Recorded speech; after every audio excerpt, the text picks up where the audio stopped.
కూడా దేవుని పర్వతము అని పిలువబడుచున్నది. సీనాయి మలైలో సియోన్ మలైలో என்ன సంభవించదు? ఈ సీనాయి పర్వతము మీదను సియోను పర్వతములోను ఏమి సంభవించను? అది నిమిత్తమాయి நமக்கு என்ன கிடைக்கிறது? తద్వారా మనకు ఏమి లభించును? அப்படிப்பட்ட காரியங்களை தான் நாம் இப்பொழுது தியானிக்க போகிறோம். అటువంటి కార్యములని మనం ఇప్పుడు ధ్యానించబోచున్నాం. యాత్రాగమం 24వ అధ్యాయం నిర్గమకాండం 24వ అధ్యాయము 13వ వచనాన్ని వాసించండి. 13వ వాక్యమును చదవండి. మోషే అతని పరిచారకుడైన యెహోషువ లేచి మోషే దేవుని కొండ మీదకి ఎక్కెను. மோசே தேவனுடைய மலையின் மேல் தேவ பர்வதத்தின் மேல் ஏறினான். మోషే దేవుని పర్వతమును ఎక్కెను. యెషయా 2వ అధ్యాయం 3వ వచనం. యెషయా ప్రవచన గ్రంథం 2వ అధ్యాయం 3వ వాక్యము.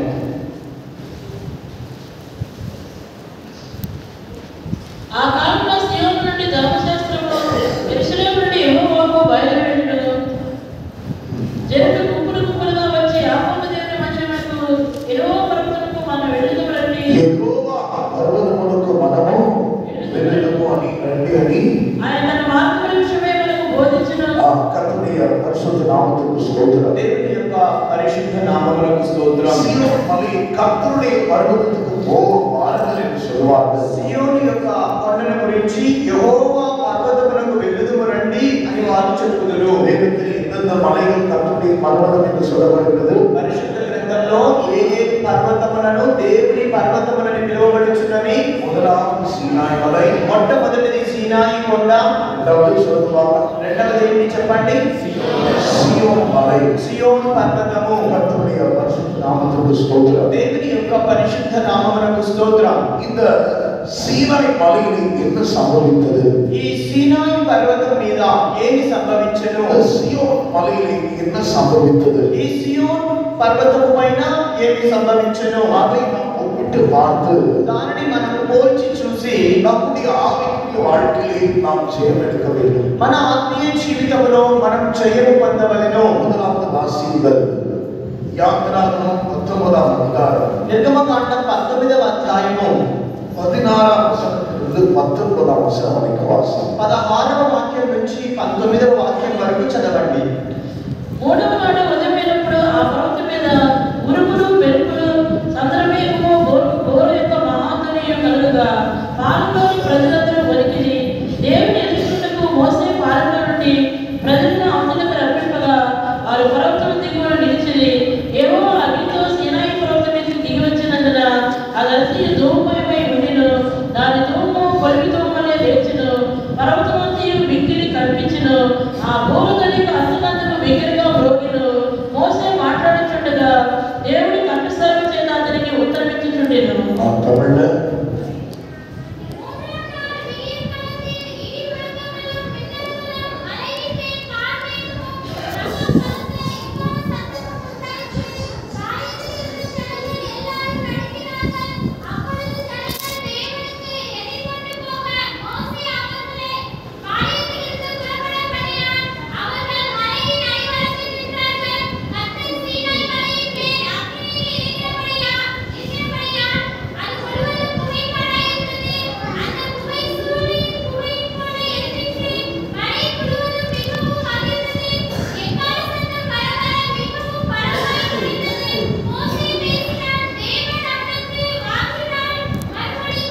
கர்த்தருடைய பரிசுத்த நாமத்துக்கு ஸ்தோத்திரம். దేవుని యొక్క పరిశుద్ధ నామమునకు స్తోత్రం. இதுதான் சீனாய் மலையில் நடந்ததான சம்பவம். సీనాయి పర్వతం మీద జరిగినటువంటి సంభవం ఇదే. இப்பொழுது சியோன் மலையில் நடந்த சம்பவத்தை வாசிக்கிறேன். ఇప్పుడు సియోను పర్వతం మీద జరిగిన సంభవాన్ని గురించి చదువుగా మనం విందాం. அப்போஸ்தலர் நடவடிக்கைகள் 2వ అధ్యాయం అపోస్తల కార్యములు 2వ అధ్యాయము 1వ వచనం 4వ వచనం నుండి 4వ వచనం వరకు. మొదటి వాక్యం నుండి 4వ వాక్యం వరకు. పెంతెకొస్తు పండుగ దినం వచ్చినప్పుడు అందరూ ఒక చోట కూడి ఉండేది.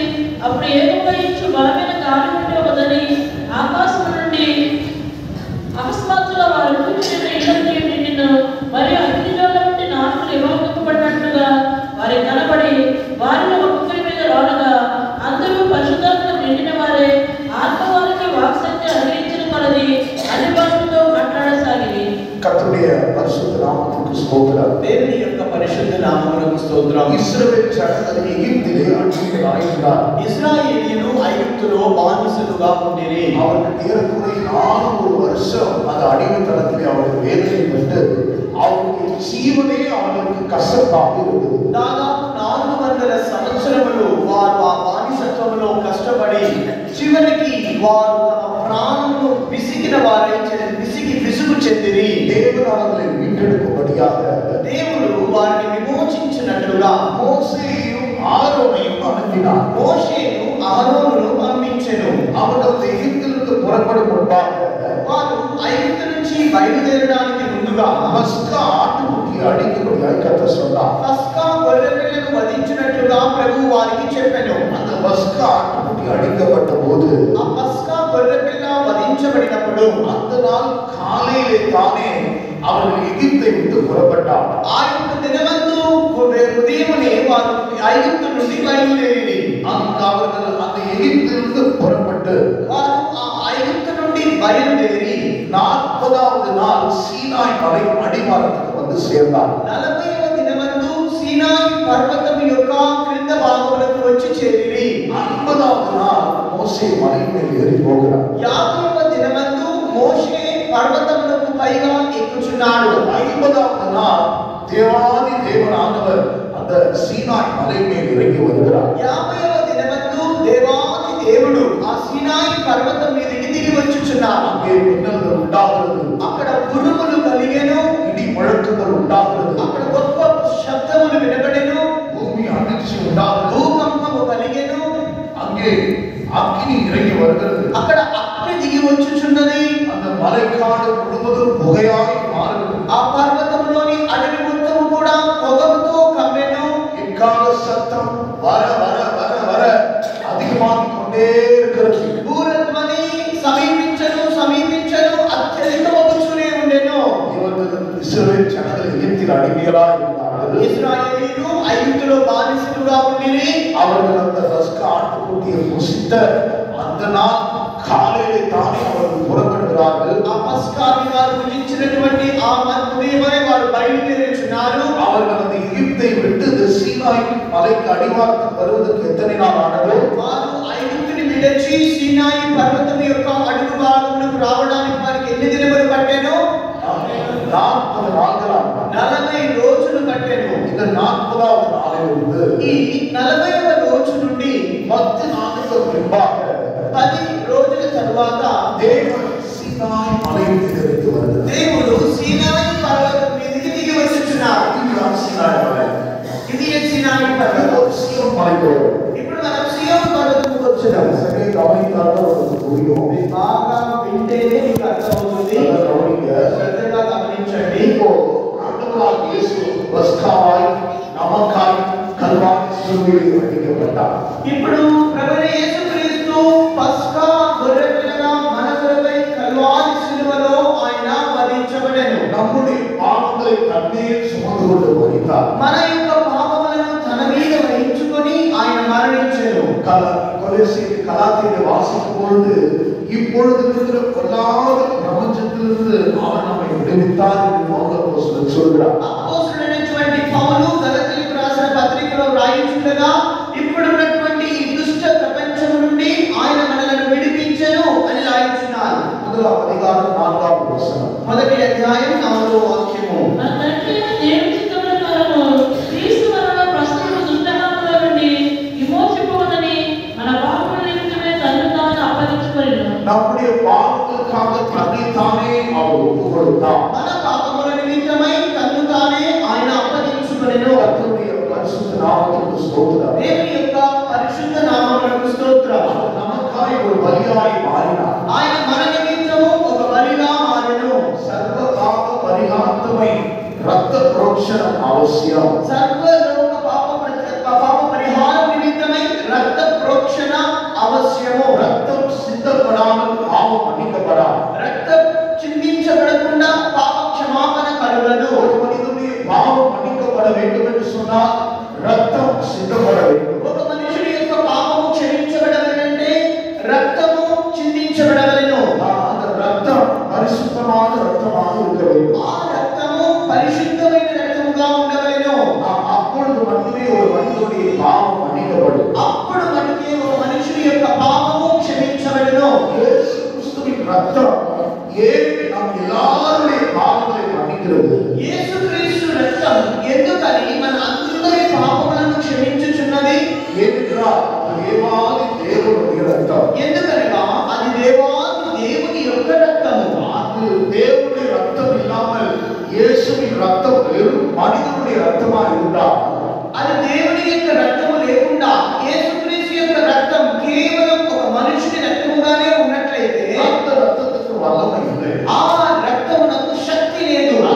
ரத்தம் முழு மனுக்குலத்தினுடைய பாவத்தை மன்னிக்க వల్లమైనవారు ఆ యొక్క రక్తము సర్వ మానవ కోటి యొక్క పాపములను క్షమించుటకు తగిన శక్తి అయినటువంటిదై ఉండును. முழு உலக மனுవర్கத்தின் பாவத்தையே மன்னிக்கக்கூடிய அளவிற்கு இயேசுவின் ரத்தத்தின் வல்லமை இருக்கிறது என்று சொன்னால் அதற்கு ஒரே ஒரு காரணம், இயேசு கிறிஸ்துவின் ரத்தம் தேவாதி தேவனுடைய ரத்தம். సర్వ మానవాళి యొక్క పాపములను క్షమించుటకు గల శక్తి యేసుక్రీస్తు యొక్క రక్తమునకు ఉన్నది అనగా దాని అర్థం ఏమిటనగా యేసుక్రీస్తు యొక్క రక్తం దేవాది దేవుని యొక్క రక్తమై ఉన్నది. ఆమేన్ ఆమేన్ ఆమేన్ ఆమేన్ చెప్పండి. நம்முடைய பாவங்கள் மன்னிக்கப்படுது. కనుకనే మన పాపములు క్షమించబడుచున్నవి. ரிக் యజుర్ సామ అధర్వణ నాలుగు వేదங்கள் హిందూ వేదங்கள். రిక్ వేదము, యజుర్వేదము, సామ వేదము, అధర్వ వేదము, ఇవి అన్ని కూడా ఈ నాలుగు వేదములు హైందవ వేదములై ఉన్నవి. எல்லா వేదங்களும் சொல்லக்கூடிய காரியம், అన్ని వేదములు చెప్పుచున్నటువంటి కార్యం ఏమిటనగా పాపం మన్నికపడునడి రక్తం సిద్ధపడ வேண்டும். పాపము క్షమించబడినట్లుగా రక్తము చిందించబడవలెను. హిందూ వేదங்கள் சொல்லுகிறது ప్రజాపతి యజ్ఞ. ఈ గ్రంథాలలో ఏమని చెప్పబడి ఉన్నదంటే ప్రజాపతి యజ్ఞ.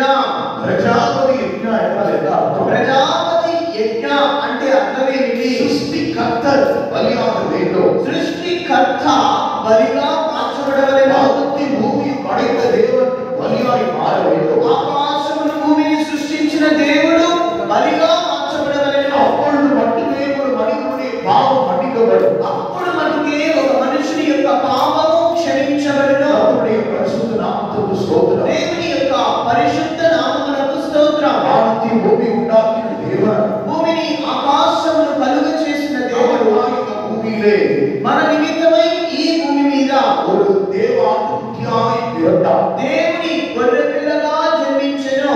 ஆமென் ఆమేన్. நமக்காய் ஒரு ஆட்டுக்குட்டியாய் அவர் பிறந்தார். మన నిమిత్తము ఒక గొర్రె పిల్లగా ఆయన జన్మించెను. இஸ்ரவேல் ஜனங்கள் எகிப்திலிருந்து வெளியே வரும்படி ఇశ్రాయేలీయులు ఐగుప్తులో నుండి బయటకు వచ్చినట్లుగా தேவன் அவர்களுக்கு ஒரு பஸ்கா ஆட்டுக்குட்டி அடிக்கும்படியாய் சொன்னார். దేవుడు వారి కొరకై ఒక పస్కా గొర్రె పిల్లను వధించమని వారితో చెప్పెను. புதிய ஏற்பாட்டிலே பாவ சாப வியாதி மரண நித்திய நரகத்திலிருந்து நீ தப்புவிக்கும்படியாய் தேவன் தம்முடைய ஒரே பேரான குமாரனை இந்த உலகத்திலே தேவ ஆட்டுக்குட்டியாய் அனுப்பினார். ఈ కొత్త నిబంధనలో పాప శాప మరణము నిత్య అగ్ని నరకము నుంచి నీవు తప్పించబడడం కోసం దేవుడు తామే తన అద్వితీయ కుమారుని అయినటువంటి ప్రభువైన యేసుక్రీస్తును దేవుని గొర్రె పిల్లగా ఈ భూమి మీదకి పంపించెను. யோவான் சானகர் இயேசுவை பார்த்து சொல்கிறார், బాప్తిస్మిచ్చు యోహాను ప్రభువైన యేసుని చూచి ఇలాగ చెప్పుచున్నాను, இதோ உலகத்தின் பாவத்தை சுமந்து தீர்க்கிற தேவ ஆட்டுக்குட்டி. ఇదిగో లోక పాపములను మోసుకొని పోవచ్చున్న దేవుని గొర్రె పిల్ల. கர்த்தருடைய பரிசுத்த நாமத்துக்கு ஸ்தோத்திரம். దేవుని పరిశుద్ధ నామమునకు స్తోత్రం. உனக்காய் அவர் சிலுவையில் அடிக்கப்பட்டார். నీ నిమిత్తమై ఆయన సిలువలో కొట్టబడెను. அவர் உயிர்த்தெழுந்து 40 நாளாகவும் தம்முடைய சீஷர்களுக்கு தரிசனம் கொடுத்தார். ఆయన పునరుత్థానుడై 40 దినములు తన శిష్యులకు ఆయన దర్శనమిచ్చాడు. அதற்கு பின்பாக అటు తరువాత நாங்கள் எருசலேமிலே போய் காத்திருந்தது. మీరు యెరూషలేముకు వెళ్ళి కనిపెట్టుడి, பரிசுத்தாவின் மேல் வரும். పరిశుద్ధాత్మ మీ మీదికి వచ్చును, அப்பொழுது நீங்கள் தேவ வல்லமை பெறுவீர்கள் అప్పుడు మీరు దేవుని శక్తిని పొందుదురు என்று சொன்னார். అని చెప్పారు. இவர்கள் போய் எருசலேமில் மேல்தரையில் 10 நாட்கள் காத்திருந்தார். మీరు వెళ్ళి యెరూషలేములోని పైగదిలో 10 దినములు కనిపెట్టిరి. எருசலேமில் தான் சீயோன் மலை இருக்கிறது. యెరూషలేములోనే సియోను పర్వతం ఉన్నది. அதிலே தாவீதின் நகரம் தான் சீயோன். అందులో దావీదు పట్టణమే సియోన్. தாவீது அவருடைய சமாதி இருக்கிற அந்த வீட்டுக்கு மேல் வீட்டு அறை தான் இவர்கள் காத்திருந்ததான அந்த அறை. దావీదు సమాధి ఉన్నటువంటి ఆ పైగదిలోనే వీరు కనిపెట్టుకుని ఉన్నటువంటి ఆ గది ఉండేను. இவர்கள் காத்திருக்கிறார்கள். వీరు కనిపెట్టుకుని ఉన్నారు. சரியாய் 50வது நாள் தேவ ஆவியானவர் அந்த இடத்தில் இறங்கி வருகிறார். సరిగ్గా 50వ దినమందు దేవుని ఆత్మైన వారు ఆ స్థలము మీదకి దిగి వచ్చెను. அக்கினிமயமாய் இறங்கி வருகிறார். అగ్నిమయముగా దిగి వచ్చెను. ஆவியானவர் இறங்கி வந்த அந்த நாளின் பேர் பெந்தெகோஸ்தே. ఆత్మైన వారు దిగి వచ్చినటువంటి ఆ దినమునకు పేరు పెంతెకోస్తు. பெந்தே என்று சொன்னால் 50 పెంతే అనగా 50 అని అర్థం. పెంతెకోస్తే என்றால் 50வது தினம் என்றார். పెంతెకోస్తు అనగా 50వ దినము అని అర్థం. கர்த்தருடைய பரிசுத்த நாமத்துக்கு ஸ்தோத்திரம். దేవుని యొక్క పరిశుద్ధ నామమునకు స్తోత్రం. சீனாய் மலையின் மேல் సీనాయి పర్వతము మీద దేవుడు எத்தனாவது நாள் அவர் இறங்கி வந்தார். ఎన్నవ దినమందు దేవుడు దిగి వచ్చెను. அவர்கள் அடிமைத்தன வீட்டிலிருந்து புறப்பட்ட பஸ்கா ஆட்டுக்குட்டி அடிக்கப்பட்ட அந்த நாளிலிருந்து எத்தனையாவது நாள் தேவன் அந்த சீனாய் மலையில் இருக்கிறார். వారు ఆ బానిసత్వపు గృహమైన దాస్య గృహమైన ఐగుప్తు నుంచి బయలుదేరి ఆ పస్కా గొర్రెపిల్లను వధించిన తరువాత ఎన్నవ దినమందు దేవుడు సీనాయి పర్వతం మీదకు దిగి వచ్చెను. சொல்லுங்க 50வது நாள் 50వ దినమందు கர்த்தராகிய இயேசு நமக்காய் பஸ்கா ஆட்டுக்குட்டியாய் அடிக்கப்பட்ட அவர் உயிர்த்தெழுந்த பின்பு எத்தனையாவது நாள் வந்து அந்த மேல்விட்டறையில் இறங்கினார். ప్రభువైన యేసుక్రీస్తు మన పాపముల నిమిత్తమై పస్కా గొర్రెపిల్లగా వధించబడి ఆయన పునరుత్థానం చెంది ఎన్నవ దినమందు ఆ ఇంటి పైగదిలోనికి ఆయన దిగి వచ్చెను.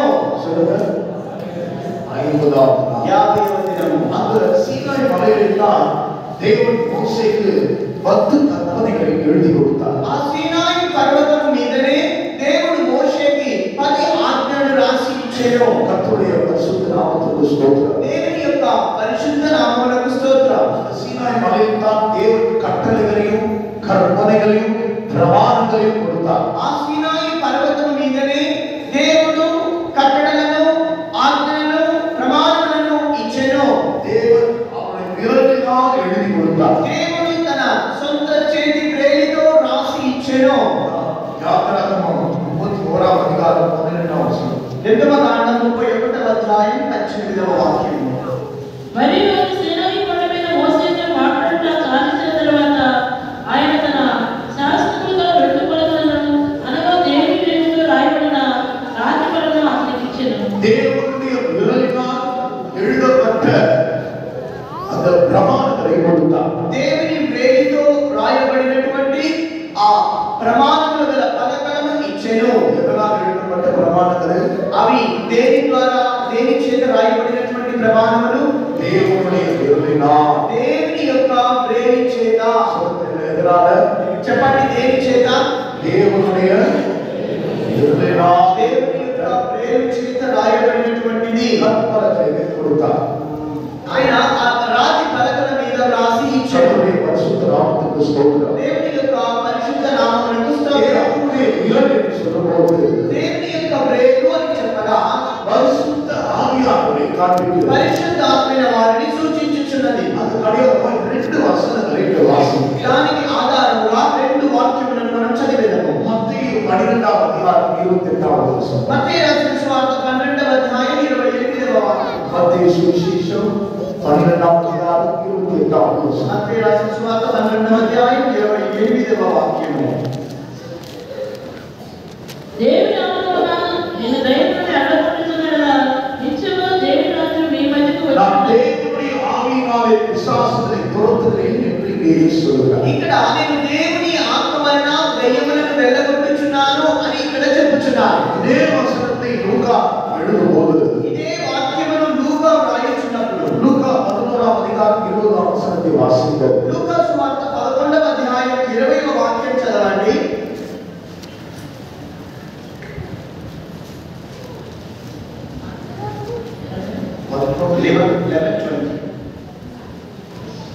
అయితే నేను దేవుని పేరుతో దైవముని అడ్డగొట్టుచున్నాడలా நான் தேவனுடைய விரலினால் பிசாசுகளை துரத்துகிறபடியினால் నేను దేవుని ప్రేరితో దయ్యములను తరుముచున్నందువలన.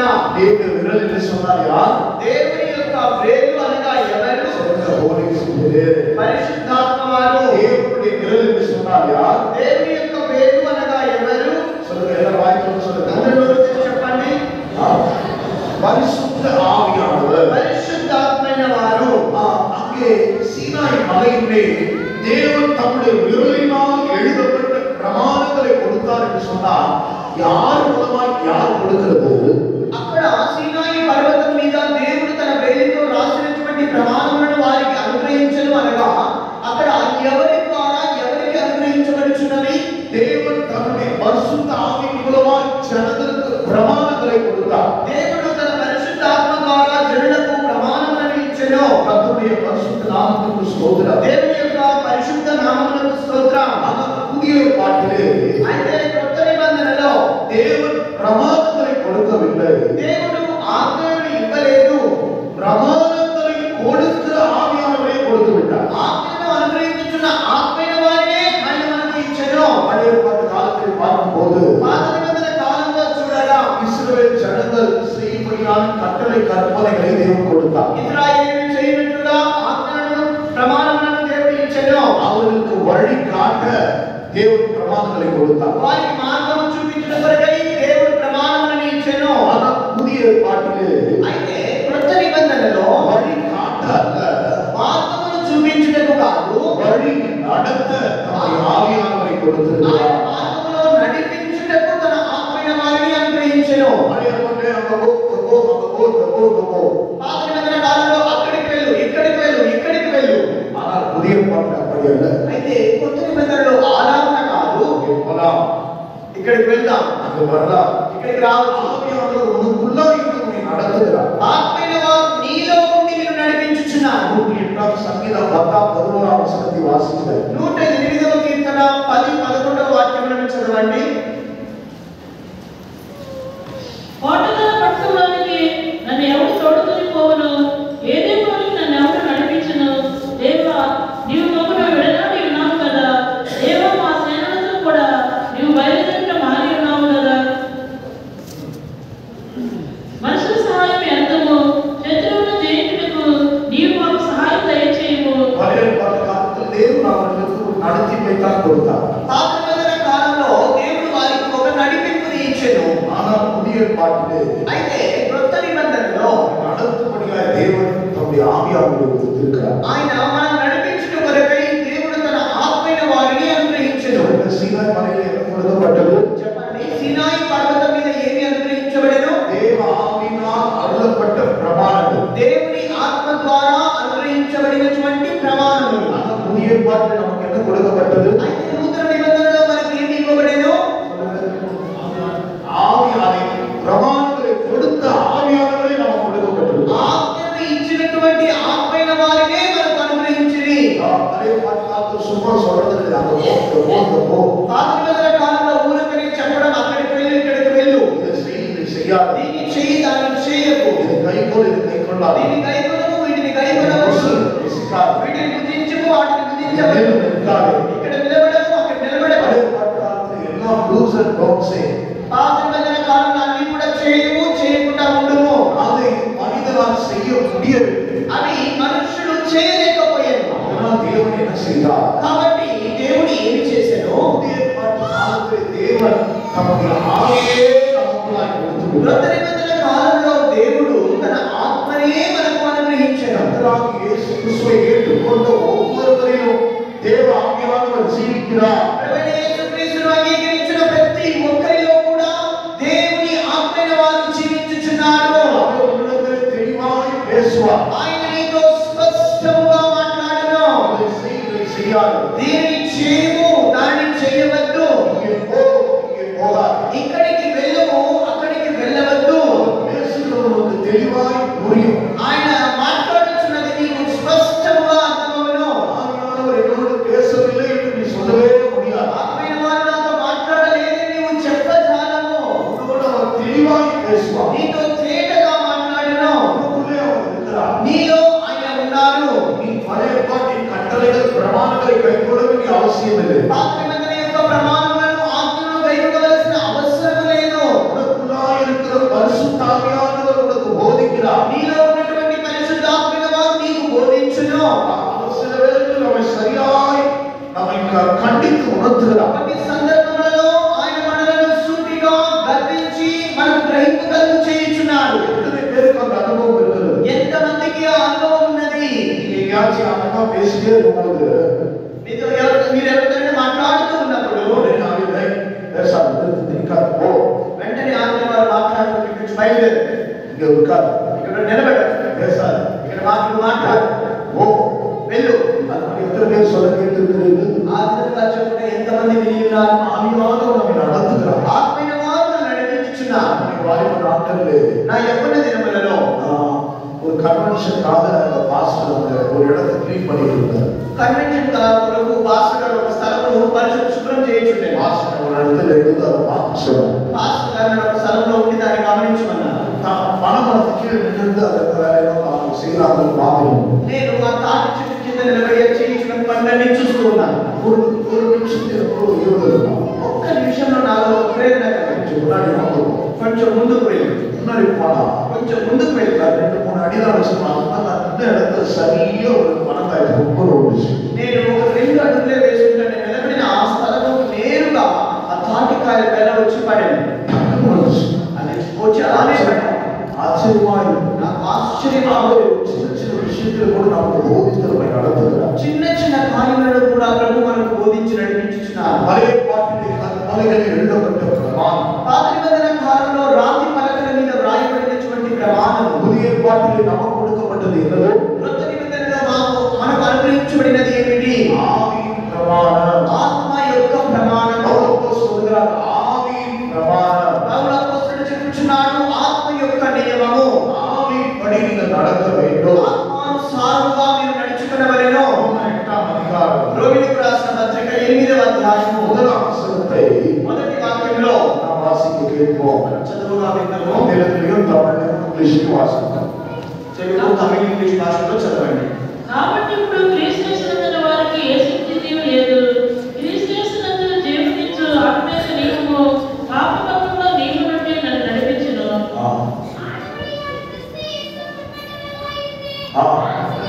மாம்சத்தின் படி நடவாமல் ஆவியின் படியில் நடக்கிற வசனம் தெலுங்கு இல்லவே கிடையாது. இங்கிலீஷ்ல வாசம் to them that are who walk not after the flesh but after the spirit. క్రీస్తు యేసునందు ఉన్న వారికి ఏ శిక్షా విధియు లేదు అని చెప్పబడుచున్నది. అయితే శరీరం అనుసరించి కాకుండా ఆత్మానుసారంగా నడుచు వారికి అని చెప్పబడి ఉన్నది. ஆவியின் படியில் நடக்க வேண்டும். మనం ఆత్మానుసారముగా నడిపించబడవలెను.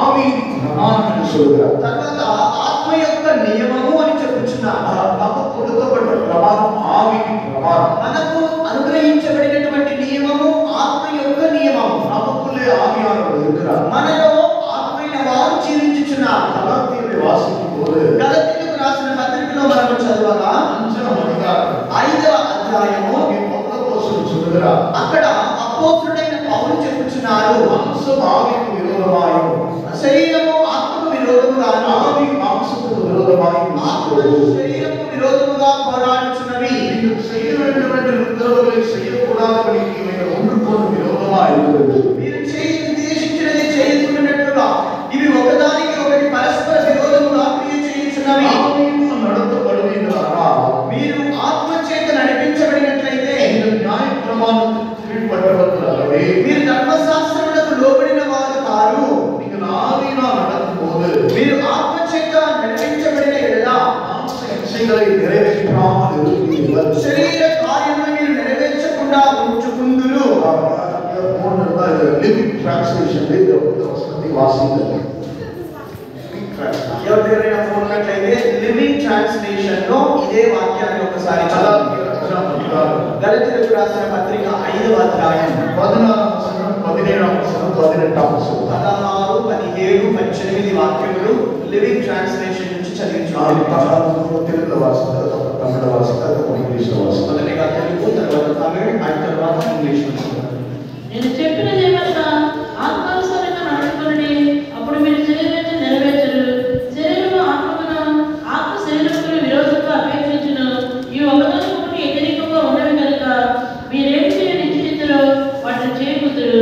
మీరు ఆత్మ చేత నడిపించబడిన ధర్మశాస్త్రముకు లోనైన వారు కాదు.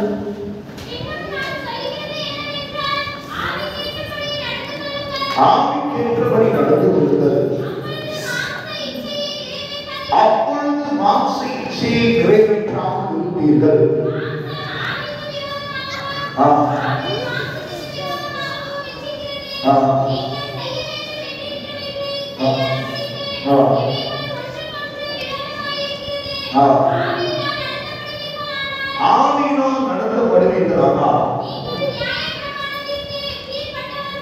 நீங்கள் நியாயப்பிரமாணத்துக்கு கீழ்ப்பட்டவர்கள் இல்லவே இல்லை.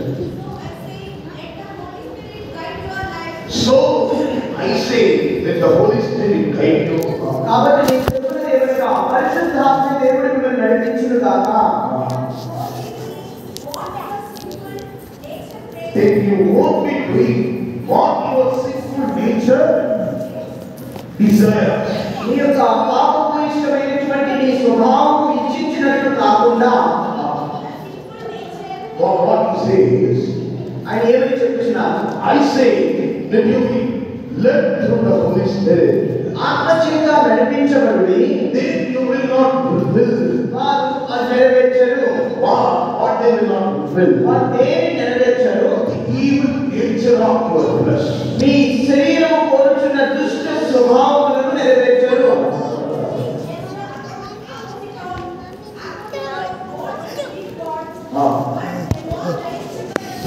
But they do not directed by the Spirit.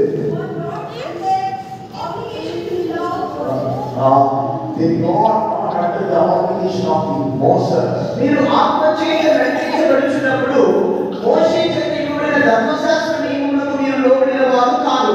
పాపం చేయకూడదు. నేను పాపము చేయకూడదు. పరిశుద్ధముగా జీవించాలి. ఇచ్చகளை நாம் நிறைவேற்றக்கூடாது. నా శరీర ఇచ్చలను నెరవేర్చకూడదు. ஒரே ஒரு காரியம் தேவவசனம் சொல்லுகிறது. ఒకే ఒక కార్యం దేవుని యొక్క వాక్యం సెలవించుచున్నది. சொல்லல. ప్రార్థన చేయలేదు. నువ్వు ప్రార్థన చేయమని చెప్పలేదు. చర్చికి சொல்லல. నువ్వు సంఘములకు రమ్మని చెప్పలేదు. కానుకలు சொல்லல. కానుకలు ఇవ్వమని చెప్పలేదు. God will deliver you from committing the sin of your evil nature.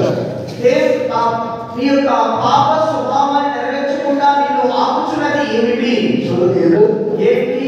Walk according to the Holy Spirit. ఆత్మ చేత నడిపించబడుడి. நீரே ஒருவர் இருக்கிறார். నీలో ఒకరు ఉన్నారు. சொல்லுங்க, உனக்குள்ளாய் ஒருவர் இருக்கிறார். నీలో ఒకరు ఉన్నారు. கைவிட்டு சொல்லுங்க. మీ పక్కన ఉన్న చేయి వారి చేయి పట్టుకొని చెప్పండి. உனக்குள்ளாய் ஒருவர் இருக்கிறார். నీలో ఒకరు ఉన్నారు. அவர் பரிசுத்த ஆவியானவர்.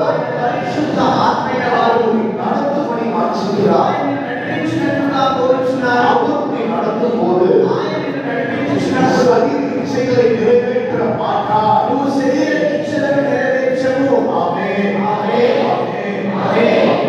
ఆమేన్. பழைய ஏற்பாட்டில் சீனாய் மலையில என்ன கொடுக்கப்பட்டது? పాతనిబంధన కాలంలో సీనాయి పర్వతంలో ఏది ఇవ్వబడెనో? என்ன கொடுக்கப்பட்டது? ఏమి ఇవ్వబడెను? தேவனுடைய ஆவியால் அருளப்பட்ட கட்டளைகள். దేవుని యొక్క ఆత్మ ద్వారా అనుగ్రహించబడినటువంటి ఆజ్ఞలు. சீயோன் மலையில நமக்கு என்ன கொடுக்கப்பட்டது? సీయోను పర్వతం మీద మనకు ఏమి ఇవ్వబడెనో? தேவ கட்டளைகளை கொடுத்த ஆவியானவரை நமக்கு கொடுக்கப்பட்டது. దేవుని యొక్క ఆజ్ఞలు ఇచ్చినటువంటి ఆత్మైన వారే మనకు ఇవ్వబడెను. நாம் இதுக்கு மேல் మనము దీనికి పైగా ஆவியானவரை கேட்டு ஒரு சித்தி செய்து ఆత్మైన వారి అడిగి ప్రతి కార్యం చేయము. அன்றைக்கு போலாமா? ప్రభువా ఇక్కడికి వెళ్ళవచ్చా? செய்யலாமா? నేను చేయవచ్చా? என்ன செய்யணும்? నేను ఏం చేయాలి? தெளிவான நடத்தி தருவார். ఆత్మైన వారు నీకు తేటగా ఒక నడిపింపుని ఇచ్చును. உனக்கே தெரியும். నీకే అర్థమవుతుంది. அது ஆட்டோமேட்டிக்கா தெரிஞ்சிடும். నీకే అది తనంతట తానుగానే అర్థమవుతుంది. அதுவே ஃபோன் எடுக்கலாமா? ప్రభువా ఇప్పుడు నేను ఫోన్ తీసుకోవచ్చా? ஃபோன் ஏதாச்சும் அழுத்தலாமா? నేను ఫోన్ ఏదైనా నొక్కవచ్చా? டக்குனு அது காட்டு வருது. వెంటనే అలాంటి ఆలోచన వస్తుంది. அந்த கேள்வி உனக்குள்ள வந்த உடனே ఆ ప్రశ్న నీలో వచ్చిన వెంటనే சொல்ல எழுதியிருக்கா? వెంటనే ఆత్మ వారు చెప్తారు నువ్వు ఏమి తీసుకోవద్దు. உதாரணமா ఉదాహరణ வாசிக்கிறோம். పరిశుద్ధ గ్రంథంలో చదువుతున్నాం. உன்னிடத்தில் கேட்கிற யாவருக்கும் கொடு. నిన్ను అడుగుచున్న వారి అందరికీ నువ్వు తిరిగి ఇవ్వు. அப்ப கேட்கிற எல்லாருக்கும் கொடுக்கணும். అప్పుడు అడిగిన వారందరికీ ఇవ్వాలి. ஆனா అయితే ஒரு குடிக்கிறது காசு கேட்கலாம். ఒక త్రాగుతో వచ్చి ఈ తాగడానికి డబ్బులు అడుగుతున్నా. யார் கேட்டாலும் சொல்றாங்க தான் பண்ணணும். నువ్వు ఎవరు అడిగినా ఇవ్వమని చెప్తే అప్పుడు మీరు ఏం చేయాలి? என்ன செய்யணும்? கொடுத்துருமா? ఇచ్చేయాలా? ஒரு ஆவியாக இருக்கிறார். నీలో ఆత్మైన వారు ఉన్నారు. அவர் என்ன சொல்றார்? ఆయన ఏమని చెప్తారు? கொடுக்காத. ఇవ్వు ఇవ్వకు. உனக்குள்ள இருக்கிறார். నీలో ఉన్నారు. அவர் சொல்றார் கொடு. ఆయన చెప్తారు கொடுக்காத. ఇవ్వకు. அதுதான் நடத்துபடியாக இருக்கிறார். అందుకే ఆయన నడిపించడానికి ఉన్నారు. వాత్సల్యముடைய శిష్యులను విట్నెస్ దేవుడి వాడిన వాచ్మెన్ డి గారి యొక్క శిష్యుడే విట్నెస్ డి అనే ఒక దైవజనుడు. ఆ ముగివంతకు కూడా ఆయన తన తల వెంట్రుకలు కత్తిరించుకోవడానికి కూడా 4-5 అంగళ్ళు ఉంటే ఒక ఆలయం పెట్టేవారు. వెంటనే ఆంధ్రవారు అడుగుతారు, ఎందుకంటే నాతో పోను ప్రభా ఏ ఆలయానికి వెళ్ళాలి? ఆలయం చూడలేదు పో ఆంధ్రవారు చెప్తారు, పలానాకి వెళ్ళి ఆంధ్రయ్యా పోవా ఆంధ్రకే వెళ్తారు. స్లిప్పర్ మాత్రం పెడితే నాకు సహోదరుడు బాగుంటాం. ఉదాహరణకి చెప్పులు కొనడానికి నేను ఈ సహోదరుడు వెళ్తున్నాను అనుకో. స్లిప్పర్ ఎదురు చెప్పులు తీసుకుంటున్నాను. నాకు స్వయం సొంత భాగంగా ఉదయం మనం సొంతంగా మనం చేసినప్పుడు బ్రదర్ గారికి బాగుందా, ఈ చెప్పులు తీసుకోమంటారా, నేను తీసుకోమంటారా? మీరు ఏ చేస్తే తీసుకుంటారు చూడండి బ్రదర్. అయితే ఆయన అలా చేయరట. ప్రభా ఏ చెప్పులు నేను తీసుకోవాలి? ప్రభు ఆజ్ఞవారు ఏంటి అని చెప్పి ఆజ్ఞవారు సమస్తమైన వాటిని గురించి మనకు బోధించును.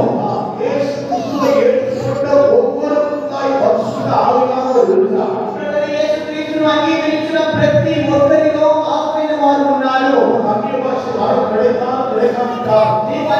వారు దొరికినా దొరకకుండా పోయినాను. ఇది ఏ పరిశుద్ధ గ్రంథం యొక్క సత్యము.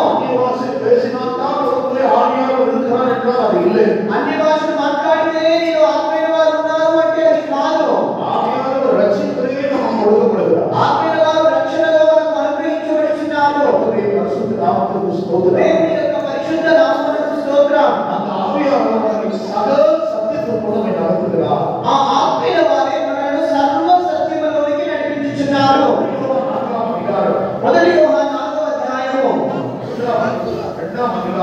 2వ అధ్యాయము 27వ వాక్యమును చదివేదము.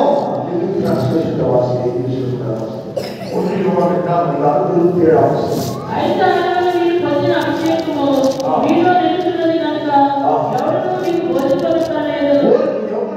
బోధింపలేదు. ఆయన ఇచ్చిన అభిషేకం సత్యమే కానీ అబద్ధం కాదు. అది అన్నిటి గురించి మీకు బోధించుతున్న ప్రకారంగా మీకు బోధించిన ప్రకారంగా ఆయనలో మీరు నిలుచున్నారు.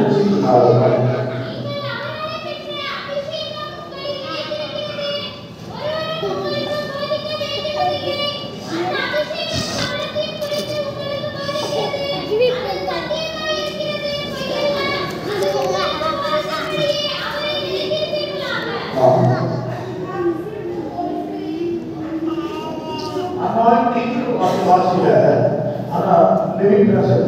You have received. You have received the Holy Spirit, and He lives within you.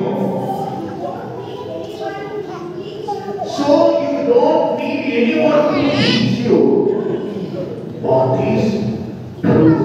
The Abhishekam Petri aage solradhu Tamil vaasiக்கிறோம். అభిషేకం మనం చూసినట్లయితే మీరు అభిషేకించబడేది అని మనం అక్కడ చదువుతున్నాము.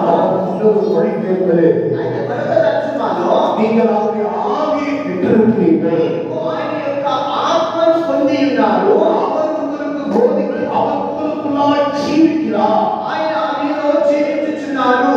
அவர் உங்களுக்கு எல்லாவற்றையும் குறித்து போதிக்கிறபடினால் ఆయన మీకు సమస్తమైన వాటిని గురించి మీకు బోధించుచున్నందువలన ஒருவரும் உங்களுக்கு போதிக்க வேண்டிய அவசியம் இல்லை. ఎవరినో మీకు బోధించవలసిన అవసరం లేదు.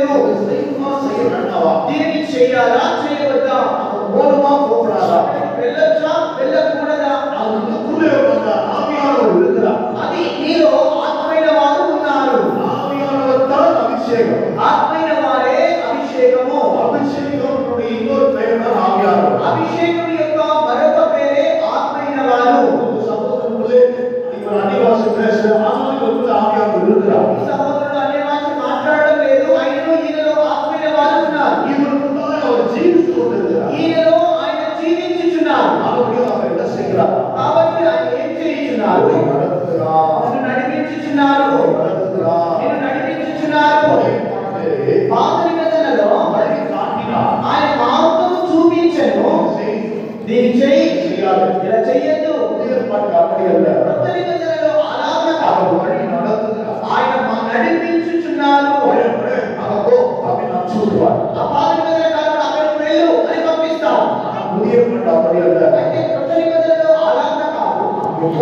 స్టెప్పులు ఆయన నడుపుతున్నారు. ప్రతి అడుగులోనూ ఆయన మనల్ని నడిపించుచున్నారు. దేవుని పరిశుద్ధ నామమునకు స్తోత్రం. దేవుని యొక్క పరిశుద్ధ నామమునకు స్తోత్రం. వాక్యమును చదువువాక ఇప్పుడు మీరు ప్రారంభం నుంచి మీరు చెప్పండి. சீனாய் மலையிலே தேவாதி தேவன் எத்தனையாவது நாள் இறங்கி வந்தார்? సీనాయి పర్వతం మీద దేవాది దేవుడు ఎన్నవ రోజు దిగి వచ్చెనో, இது அடிக்கப்பட்ட நாளிலிருந்து ఏది కొట్టబడిన దినం మొదలుకొని 50వ రోజు పస్కా గొర్రెపిల్ల ஆட்டுக்குட்டி அடிக்கப்பட்ட அந்த நாளிலிருந்து 50வது நாள் தேவாதி தேவன் இங்கே இறங்கி வந்தார்.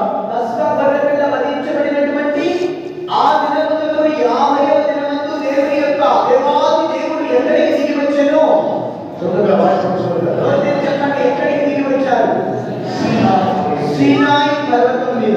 நமக்கான தேவாதியாகிய பஸ்கா அடிக்கப்பட்ட எத்தனையாவது நாள் தேவாதியானவர் சீயோன் மலை மேல் இறங்கி வந்தார். మన కొరకై వధించబడినటువంటి పస్కా గొర్రెపిల్లగా యేసుక్రీస్తు మరణించిన తరువాత ఎన్నవ దినమందు దేవుని ఆత్మైన వారు సీయోను పర్వతం మీదకు దిగి వచ్చారు?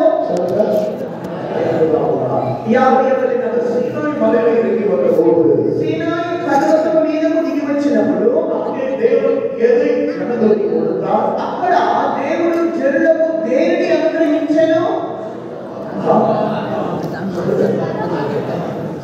சீனாய் மலையிலே సీనాయి పర్వతం మీద ఏమి ఇచ్చారు? தேவனுடைய ஆவியினால் எழுதப்பட்ட கட்டளைகளை கொடுத்தார். దేవుని ఆత్మ చేత రాయబడినటువంటి ప్రమాణాలను ఇచ్చెను. புதிய ஏற்பாட்டிலே క్రొత్త నిబంధనలో சீயோன் மலையிலே தேவன் இறங்கி வந்தபோது தன்னுடைய ஜனங்களுக்கு என்ன கொடுத்தார்? సీయోను పర్వతం మీదకి దేవుడు దిగి వచ్చినప్పుడు తన జనులకు ఏమి ఇచ్చెను? ఆజ్ఞలు ఇచ్చిన ఆత్మనే మనకు ఇచ్చేది. ఆజ్ఞలు ఇచ్చిన ఆత్మనే మనకు అనుగ్రహించెను. சட்டங்கள் எதற்காக கொடுக்கப்பட்டது? పాత నిబంధనలో ఆ ఆజ్ఞలు దేని కొరకు ఇవ్వబడెను? வழிகாட்ட. మార్గము చూపించడానికి. புதிய ஏற்பாட்டிலே ஆவியானவர் எதற்கு கொடுக்கப்பட்டார்? కొత్త నిబంధనలో ఆత్మైన వారు ఎందుకు అనుగ్రహించబడి ఉన్నారు? வழி நடத்த. మార్గంలో నడిపించడానికి. இது ஒரு இடத்தில் பொருச்சி. ఇక్కడ వరకు ఎంతమందికి అర్థమైంది?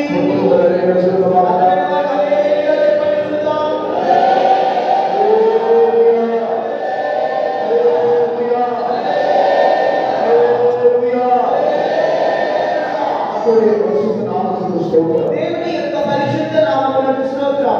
சீனாய் மலையிலே தேவ மகிமை இறங்கி வந்தது.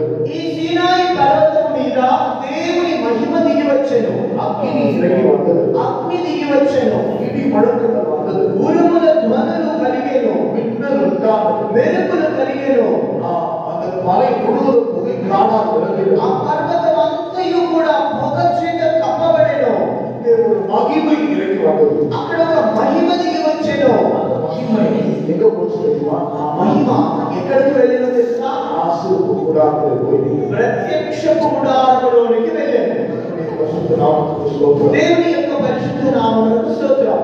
அங்கிருந்து அந்த மகிமை சாலமோன் கட்டின தேவாலயத்தில் போய் தங்கியது. అక్కడ నుంచి ఆ మహిమ సొలొమోను కట్టినటువంటి దేవాలయంలోనికి వెళ్ళి నిలిచెను. ஆனால் அந்த புதிய பாட்டு అయితే ఈ క్రొత్త నిబంధనలో அந்த சீயோன் மலையில் இறங்கி வந்த தேவனுடைய மகிமை సీయోను పర్వతముకు దిగి వచ్చిన దేవుని యొక్క మహిమ அங்கிட்ட போல అక్కడికి ఇక్కడికి వెళ్ళలేదు. உயிருள்ள தேவாலயமாகி நமக்குள்ளாய் அந்த மகிமை வந்து தங்கிவிட்டது. సజీవమైనటువంటి దేవుని ఆలయంగా ఉన్న మనలోనికి ఆ మహిమ వచ్చి వసించుచున్నది. ఆమేన్.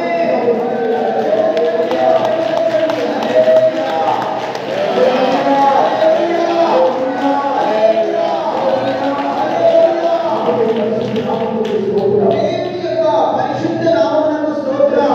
மலையில் இறங்கி வந்த மகிமை సీనాయి పర్వతం మీదకి దిగి వచ్చిన మహిమ ஆசிரியர் கூடாரத்திலே போய் தங்கினது. ఆ ప్రత్యక్ష గుడారములోనికి వెళ్ళి నిలిచెను. அங்கிருந்த மகிமை అక్కడ ఉన్న మహిమ சாலமோன் தேவாலயத்துக்கு போனது. సొలొమోను దేవుని ఆలయంలోనికి వెళ్ళెను.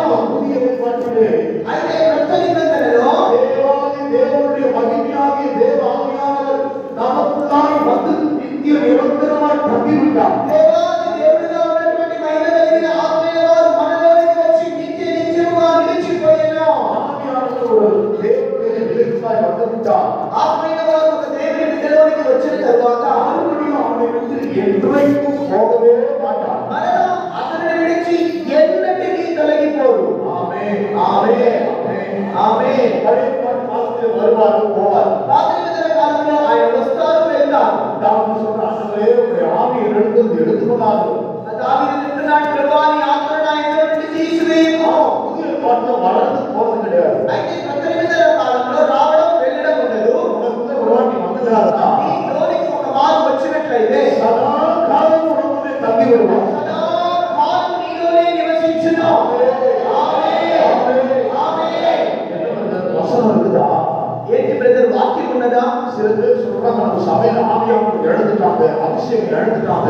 కొంతమంది మన సంఘంలో చెప్తున్నారు ఆత్మీయ వారిని కోల్పోయారు, అభిషేకాన్ని కోల్పోయారు. ஆவியானவர் விட்டு போமாட்டார்ன்றதுக்கு வசனம் இருக்குதா? ఆత్మీయ వారిని విడిచి తొలగిపోరు అనడానికి వాక్యం ఉన్నదా? இயேசு வாய்த்தது இயேசு சொன்னார். యేసు తన నోరు తెరచి ఆయనే చెప్పి ఉన్నారు. ஆதரணகர்த்த சத்திய ஆவியாரை தேற்றவானவருக்கு தருவேன். ఆదరణకర్తయకు సత్యరూపి స్వరూపయము ఆదరణకర్తను మీకు అనుగ్రహించును. சதாகாலம் உங்களோடு கூட இருப்பார். ఆయన సదాకాలం మీతో కూడా ఉండును. வாசித்து யோவான் சுவிசேஷம்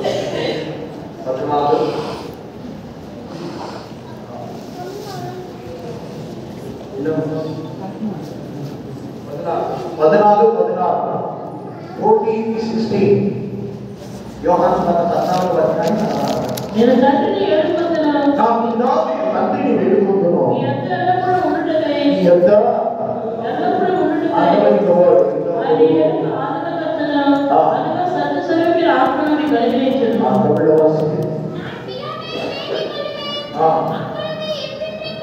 அப்பொழுது என்றைக்கும் உங்களுடனே கூட இருக்கும்படிக்கு சத்திய ஆவியாகிய வேறொரு தேற்றவாளனை அவர் உங்களுக்கு தந்துடுவார். இங்கிலீஷ்ல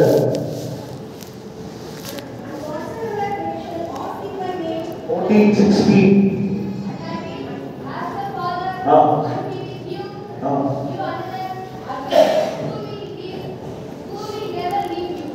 who will never leave you. அவர் ஒருபோதும் உன்னை விட்டு விலக மாட்டார். ఆయన మిమ్మల్ని విడిచి ఎన్నడూ తొలగిపోరు. యేసు சொன்னாரா? యేసు చెప్పారా? నమ్ముறீங்களா? ఈ మాట నమ్ముచున్నారా? కొంతమంది ఆత్మను విడిచి వెళ్ళిపోయినని చెప్తారు. పోయి అబద్ధం. ఆండవరుடைய వాక్యం నమ్మొద్దు. దేవుని వాక్కును నమ్మండి. He will live with you forever and ever. ఆయన నీతో ఎన్నటెన్నటికీ సదాకాలము జీవించును. ఆమేన్ ఆమేన్. ఎదకాల ఒక్కగా இருக்குறா. ఎందుకొరకు ఆయన నీలో ఉన్నారు? சொல்லுங்க எதுக்காக இருக்குறா? చెప్పండి ఎందుకని? நீ நடத்துவதற்காக, నేను నడిపించుటకు. ஆத்மக்குள்ள இருக்கிறதுக்கான காரணமே உன்னை நடத்துவதற்காக. ఆత్మీయ వారు నీలో ఉండడానికి గల కారణమే నిన్ను నడిపించుటకొరకై. யாராச்சும் ஆவியானவரை கேட்டு கேட்டு செய்றீங்களா? ఏదైనా ఆత్మీయ వారిని అడిగి మీరు చేస్తున్నారా? ஆவியானவரே செய்யலாமா வேண்டாமா? ప్రభువా నేను చేయొచ్చా వద్దా? எப்பயாச்சும் கேட்கிறீங்களா? ఎప్పుడైనా అడుగుతున్నారా? நம்மளை யாருமே கேட்கறது கிடையாது. మనమే అడగము. யாரும் கேட்கறதே கிடையாது. ఎవరు అడగడమే లేదు. நம்முடைய தோல்விக்கான காரணமே அதுதான். మన అపజయానికి గల కారణమే అది. நான் விழுந்து போவதற்கு காரணமே அதுதான். పడిపోవడానికి గల కారణం కూడా అది. என்ன காரணம்? కారణం ఏంటి? நமக்குள்ள இருக்கிற ஆவியானவர் நம்ம செட்டப் பண்றதே கிடையாது. మనలో ఉన్న ఆత్మీయ వారిని మనం లెక్క చేయలేదు. நம்ம அவருக்கு ஒன்றையும் கேட்கறது கிடையாது. ఆయన యొక్క మనం ఏది అడగడం లేదు. ஒவ்வொரு விஷயத்தை கேட்டு கேட்டு செய்யும். ఒక్కొక్క విషయాన్ని అడిగి అడిగి చేయాలి. ஒரு தேவனுடைய ஊழியருக்கு தொடர்ந்து தைரியம். ఒక దేవుని కొన్నిసార్లు డైరీ అవుతూ ఉండేది. స్వేచ్ఛను అవుతుండే డాక్టర్ గారిని అందరినీ చూశారు. ప్రార్థన చేయలేదు, విశ్వాసం ఉండి ప్రార్థన చేశారు. ఆత్మీయ వారు చెప్పారు చర్చి బైబిల్ తెరిచి చూడమని, అది పైప్ లైన్ వెళ్ళి చూడమని చెప్పారు.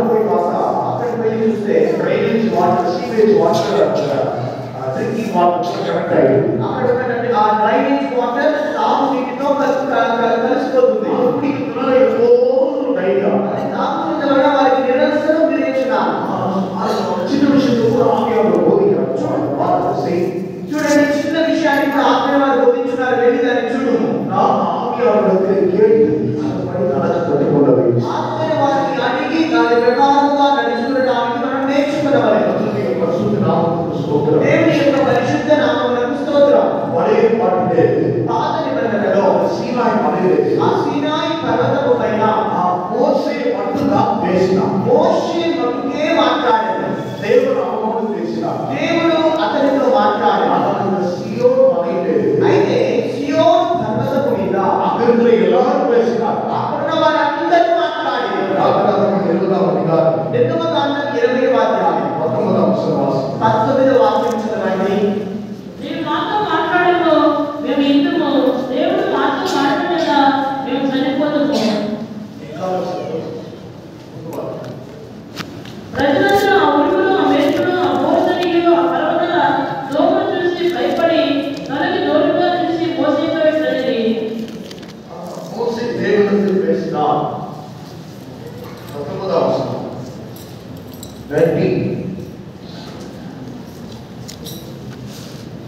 నీవు మాతో మాట్లాడము, మేము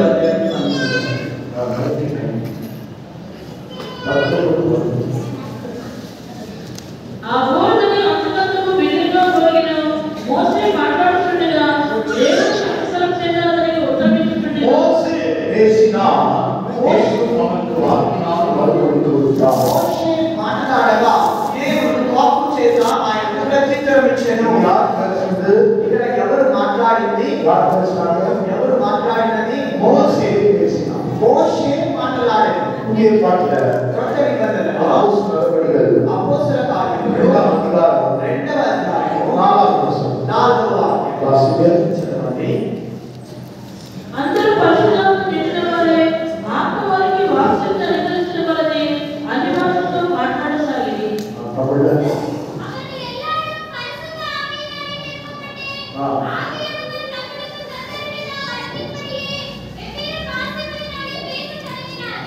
அவர்கள் எல்லாரும் பரிசுத்த ஆவியினால் நிரப்பப்பட்டு వారందరూ కూడా పరిశుద్ధాత్మ చేత నింపబడిన వారై ஆவியானவர் தங்களுக்கு தந்திருந்த வாசிப்படியே பேசத் தொடங்கினார்கள். పరిశుద్ధాత్మైన వారు ఆత్మైన వారు వారికి వాక్శక్తి అనుగ్రహించిన కొలది మాట్లాడసాగిరి. பழைய பாட்டிலே திரட்டி வந்த அந்த அக்கினியை பார்த்து ஜனங்கள் எல்லாரும் பயந்து தூரமாய் போய்விட்டார்கள். పాత నిబంధనలో దిగినటువంటి ఆ అగ్నిని చూసి జనులందరూ భయపడి పారిపోయిరి. சீனாய் மலையிலே இறங்கி வந்த அக்கினி அவர்களை பயன்படுத்தி விட்டது. సీనాయి పర్వతం మీదకు దిగి వచ్చిన అగ్ని వారిని భయం కలుగునట్లు చేసెను. సియోన్ మலையிலே வந்த అగ్ని అయితే సియోను కొండ మీదకు వచ్చిన అగ్ని எல்லாரும் மேல் வந்து அமர்ந்து விட்டது. వారందరి మీదకి వచ్చి దిగెను.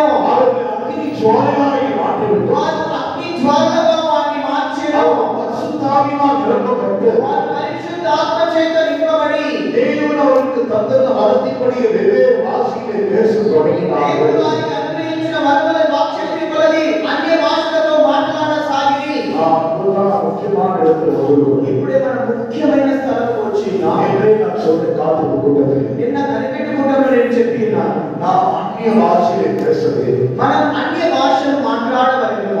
ஆராதனை பார்க்கும்போது யாரும் அந்நிய பாஷையில் பேசுவாங்க.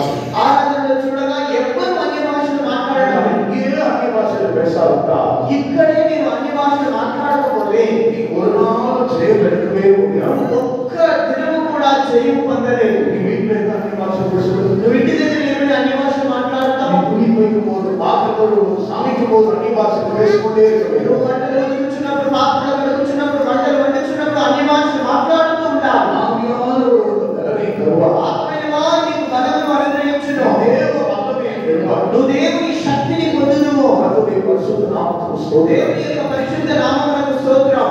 நமக்கு தேவன் தந்த இந்த வரத்தினுடைய முக்கியத்துவத்தை அநேகர் தெரிந்து கொள்வதே இல்லை. దేవుడు మనకు అనుగ్రహించిన ఈ వరం యొక్క శ్రేష్ఠతను అనేకులు తెలుసుకోవడం లేదు.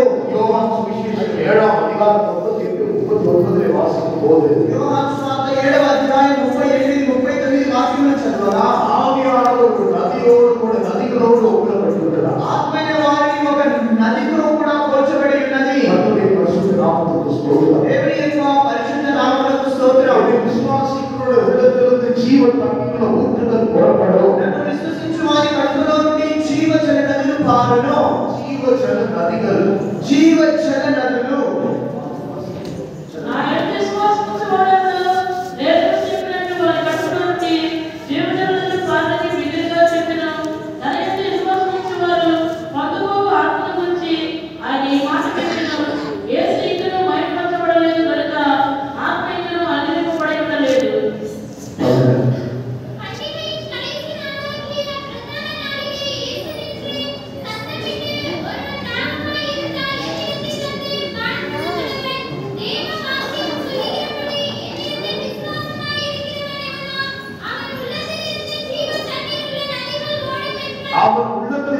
జీవ తగ్గిపుల్ల నది అన్న నదిகள் విశ్వసించు వారి కడుపులో నుండి జీవజల నది కాదు, జీవజల నదులు.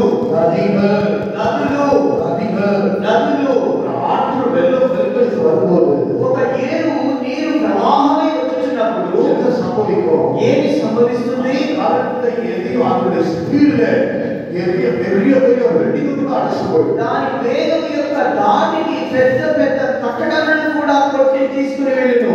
వెల్లం வருது, ఒక ప్రవాహం వస్తుంది. ఈ ఏరు ఇక్కడ కొట్టు పోయి అక్కడికే పోతారు. ఈ ఏరు ఇక్కడ నుంచి తీసుకుని వెళ్ళి అక్కడ ఎక్కడో వదిలివేస్తుంది. అంత వెల్లం ఎదుర్కొంటున్నా వెళ్ళిపోయి ఆ ప్రవాహంలో ఏది కొట్టుకొని వస్తుందో దాని ఇక్కడ ఉంచుతుంది. అర్థమవుతుందా? అదే విధముగా అన్య భాషలు దేశ అన్య భాషలు మాట్లాడను இருக்கக்கூடிய கெட்ட காரியங்கள், నీలో ఉన్నటువంటి చెడు కార్యములు, இருக்கிற செத்த சேதா, నీలో ఉన్నటువంటి చెత్త చెదారము, இருக்கிற பாவ எண்ணங்கள், నీలో ఉన్నటువంటి పాపపు తలంపులు, பாவ ஆசைகள், పాపపు ఆశలు, இருக்கிற வியாதி பலவீனங்கள், నీలో ఉన్నటువంటి వ్యాధి బలహీనతలు, தோல்விகள், నీలో ఉన్న ఓటమి, ஆவியானவரை அடித்து கொண்டு போய் விடுவார். ఆత్మయవారు దాన్ని అలాగే కొట్టుకొని తీసుకుని వెళ్ళారు. ఆయన తీసుకుని వస్తున్న స్వస్థత, పరిశుద్ధ, ఆయన తీసుకుని వస్తున్న పరిశుద్ధత, విడుదలై, ఆయన తీసుకుని వస్తున్న విడుదల, வைத்துவிட்டு போய்விடுவார். ఆయన దాన్ని నీలో ఉంచి వెళ్ళను. విశ్వాసం ఎంతమంది విశ్వసించుచున్నారు?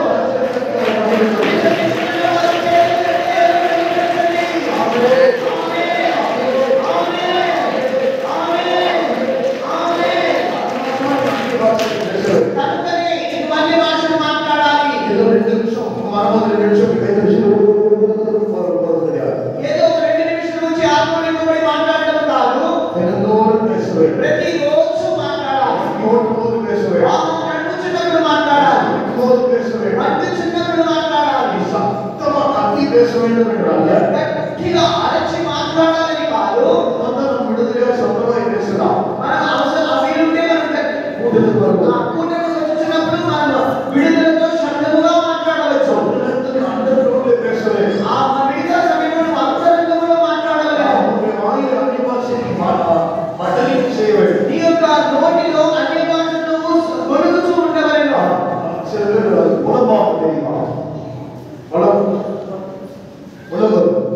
విలాపము, విలపించడం. మన నోటితోనే వాళ్ళు గొలుగుతూ ఉంటారు. మంత్రాలు జపించే వాళ్ళు చూసారా? హైందవులు మంత్రాలు చదవడం చూసారా? చూసిన వాళ్ళు చేసేది హల్లెలూయా చెప్పండి. వారు మంత్రాలు పఠిస్తున్నప్పుడు వాళ్ళ నోటిలో ఏదో గొలుగుతుంటారు. అన్ని భాషలు కాబట్టి నువ్వు అన్ని భాషల్లో గొలుగుతూ ఉండాలి.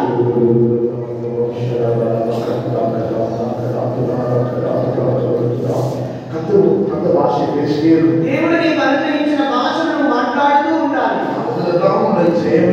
అందులోనే నీకు జయమున్నది.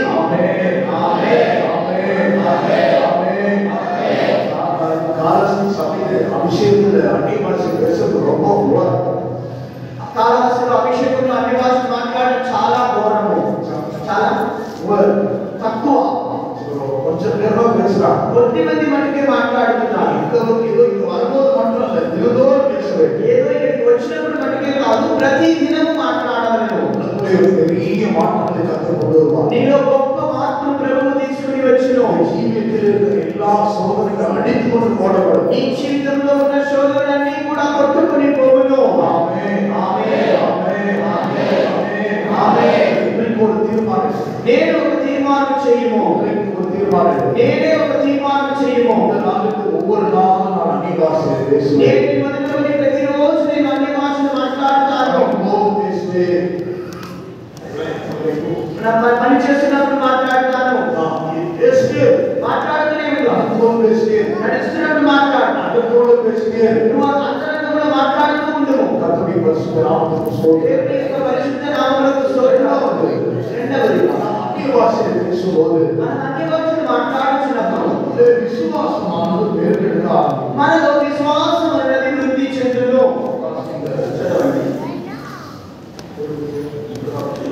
మొదటి కొరింథీయులకు రాసిన మొదటి పత్రిక రోమర్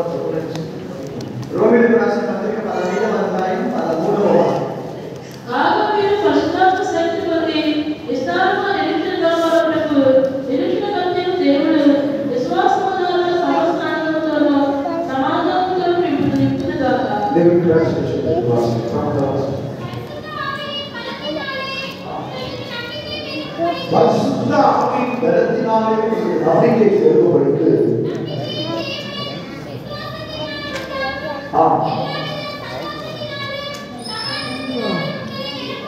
விசுவாசத்தினால் உண்டாகும் எல்லாவித சந்தோஷத்தினாலும் சமாதானத்தினாலும் உங்களை நிரப்புவாராக. విశ్వాసము ద్వారా కలుగుచున్న సమస్త ఆనందముతోను సమాధానముతోను మిమ్ములను నిండుగాక. విశ్వాసంలో మనకు என்ன நடக்காது? విశ్వాసము ఉండడం వల్ల మనకు ఏవేవి కలుగుచున్నవి? విశ్వాసమే நம்மை జయமாய் இருக்கிறது. విశ్వాసమే మన యొక్క జయముగా మారుచున్నది. విశ్వాసమే మన జయం. అందరూ చెప్పండి, విశ్వాసమే మన జయము. విశ్వాసమే మన జయం. విశ్వాసమే మన జయము.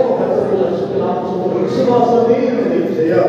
ప్రజలు కలుగుతున్న సోదరు విశ్వాసమే మన జయం. విశ్వాసం మన జయం. విశ్వాసమే మన యొక్క జయము. நம்முடைய விசுவாசத்திலே நாம் பலனடைய வேண்டும். విశ్వాసములో మనకు బలం పొందవలెను. விசுவாசம் தான் நம்மை பலப்படுத்துகிறது. విశ్వాసమే మనలను బలపరచుచున్నది. విశ్వాసத்தினால் நமக்கு சந்தோஷம் சமாதானம் உண்டாகும். విశ్వాసము ద్వారానే మనకు సంతోషము సమాధానము కలుగుచున్నది. விசுவாசம் இல்லாவிட்டால் நமக்கு சந்தோஷம் இருக்காது, சமாதானம் இருக்காது. విశ్వాసము లేనట్లయితే మనకు సంతోషం ఉండదు, సమాధానం ఉండదు. அந்த விசுவாசம் எப்படி நமக்கு கிடைக்கிறது? ఈ విశ్వాసం మనకు ఎలాగ కలుగుచున్నది?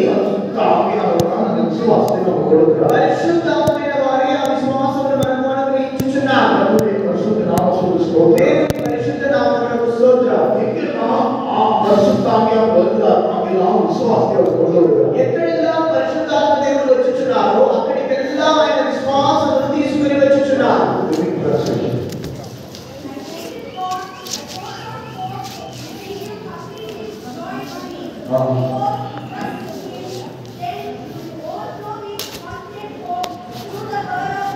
Through the power of the Holy Spirit, పరిశుద్ధాత్మ యొక్క శక్తి ద్వారా the confidence and hope and faith will come through the power of the Holy Spirit. నీలో ఉన్న విశ్వాసము, నిరీక్షణ, నమ్మకము పరిశుద్ధాత్మ ద్వారా నీకు అనుగ్రహించబడును. விசுவாசம் யார் மூலமாய் வருகிறதா? విశ్వాసం ఎవరి ద్వారా కలుగుచున్నది?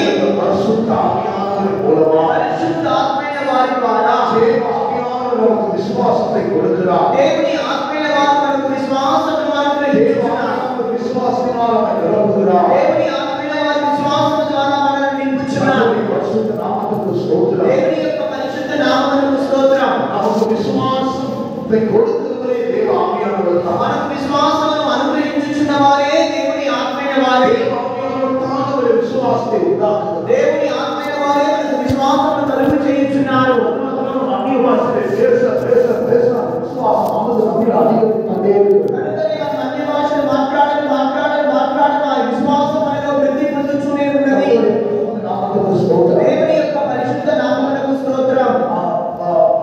பழைய பாட்டு ஆதியாகமத்திலே வாசிக்கும் போது పాత నిబంధనలో ఆది కాండములో మనం చదవగా 2ஆம் அதிகாரத்தில் 2వ అధ్యాయంలో முதலாம் ஆற்றுக்கு பைசோன் என்ற பெயர். ఆ మొదటి నదికి పీషోను అని పేరు. அந்த நதி வாய் நிலத்தில் எல்லாம் ఆ నది ప్రవహించు స్థలమంతటిలో அங்கு என்ன விளைகிறது? అక్కడ ఏమి పండుచున్నది?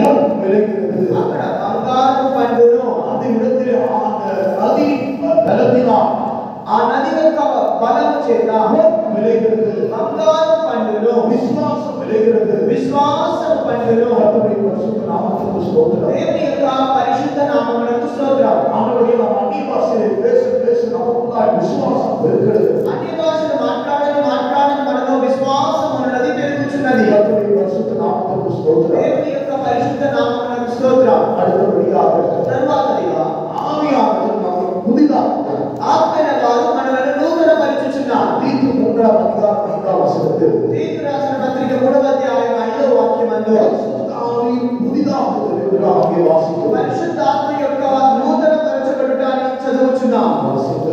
మన నీతిని అనుసరించి చేసిన క్రియల మూలంగా కాక మన కనికరం చొప్పుననే పూర్ణజన్మ సంబంధమైన స్నానముదారులు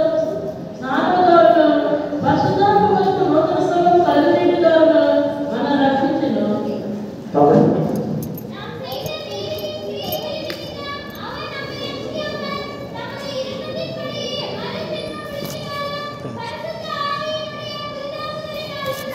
பரிசுத்த ஆவியானவரின் புதிதாக்குதலை நாம்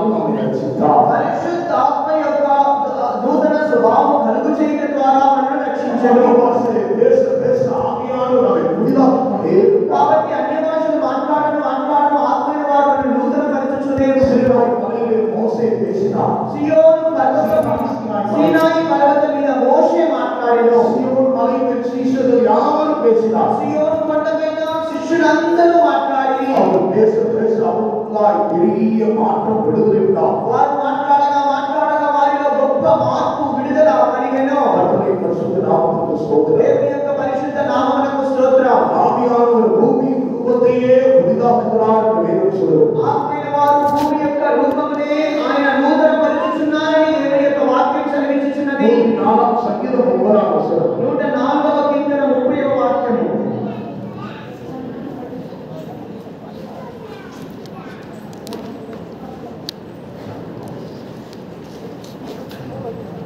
ఋతువులను జరుపుటకు ఆయన 104వ కీర్తన 30వ. యెహోవా వైపు నిత్యముండుగాక. యెహోవా తన క్రియలను చూశాడు. 104వ కీర్తన 30వ. నీవు నీ భూమిగా అవి సృజించబడును. అటు నీవు గోధుమలను నూతనపరుచున్నావు. తెలుగు தமிழர் 104:30. நீர் உம்முடைய ஆவியை அனுப்பும்போது நீர் உம்முடைய ஆவியை அனுப்பும்போது அவைகள் சிருஷ்டிக்கப்படும். அவைகள் சிருஷ்டிக்கப்படும். நீர் பூமியின் ரூபத்தையும் புதிதாக்குகிறீர். நீர் பூமியின் ரூபத்தையும் புதிதாக்குகிறீர். నీవు నీ ఆత్మను పంపగా అవి సృష్టింపబడుచున్నవి. అట్లు నీవు భూతలములను నూతన పరుచుచున్నావు. ஆவியானவர் அனுப்பப்படும்போது ஆண்டவர் சிருஷ்டிக்கிறார். ఆత్మీయ వారు పంపించుచున్నప్పుడు ప్రభువు సృష్టించుచున్నాడు. அவர் பூமியின் ரூபத்தையே புதிதாக்குகிறார். ఆయన భూతలమునే నూతన పరుచుచున్నాడు. பூமியே புதிதாக்குவார் என்று சொன்னார். భూమినే ఆయన నూతన పరుచుచున్నాడంటే நம்மை புதிதாக்க மாட்டாரா? మనలను ఆయన నూతన పరచడా? ஆதிவாசியில தேசத்தை சொல்றாய் புதிதாக போகிறார். కాబట్టి అన్య భాషలు మాట్లాడని నూతనమైన అనుభవములు కలిగినో பரிசுத்த நாமத்துக்கு ஸ்தோத்திரம். దేవుని యొక్క పరిశుద్ధ నామమునకు స్తోత్రం. தேவ சமூகத்தில் அவர் கர்த்தரை దేవుని సన్నిధిలో మన కళ్ళను మూయదము. விழுந்தாலும் விழுவோம்.